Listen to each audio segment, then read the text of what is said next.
Hey there, it's Max Doolin, and this is the Surroundings Challenge from the 6th year of the Spokane Cyber Cup. I really like this one. I think it's pretty fun.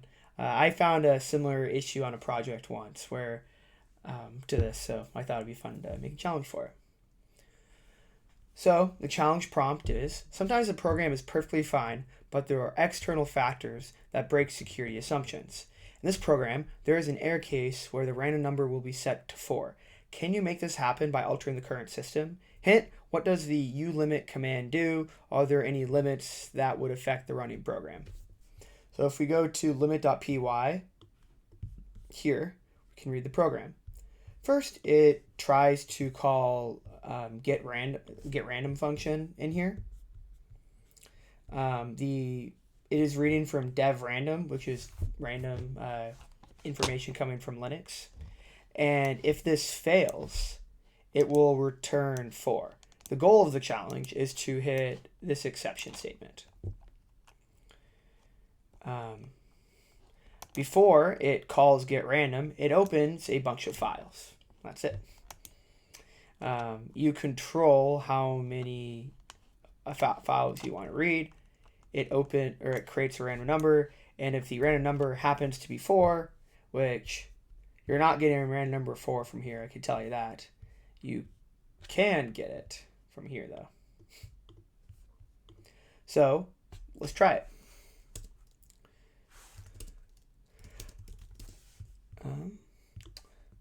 The first thing that's worth noting is that you have to do it with run. And the reason it's kind of weird, there's a concept called setUID, and setUID will allow the program to be executed with the permissions of a different user.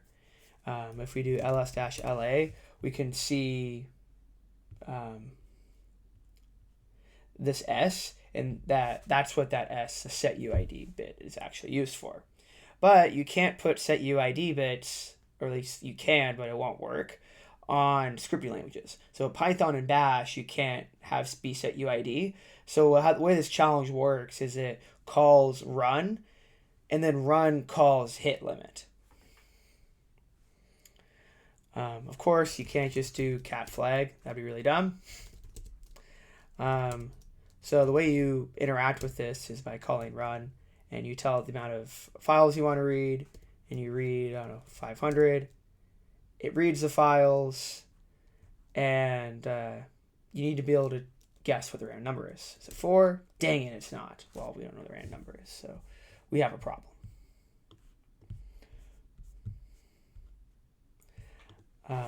So the point of this challenge is that your program isn't just what's running, it is what is around it. There's a lot of hidden settings in most environments that we don't think about every day. And a classic one is ulimit. I don't remember how to call this all the way. There are a lot of different settings. So modify shell resource limits. We have all current limits reported, so we do -A, and it will tell us some of the more important ones. We can see the scheduling priority default, the file size default, open files a maximum, pipe size, stack size. There's a lot of different settings here that we're able to change.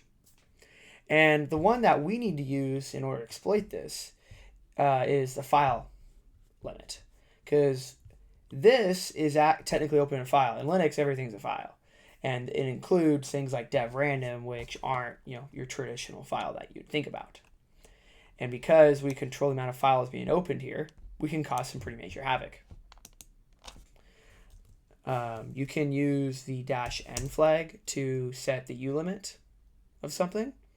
And your first inkling is, well, why don't you set it to 0?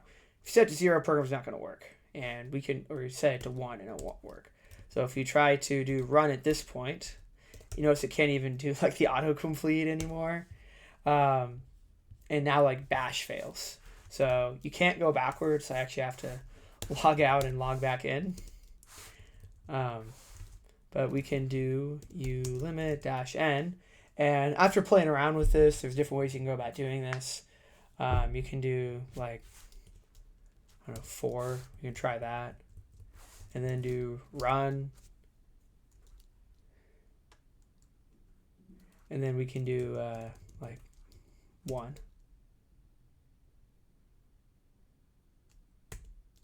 And it says failed getting random number, which means that we hit this point. So it got a file opening error, which means that the random number is set to 4. So if we guess 4, we get the flag. Woo! Yeah, so that's the challenge. I think it's pretty fun.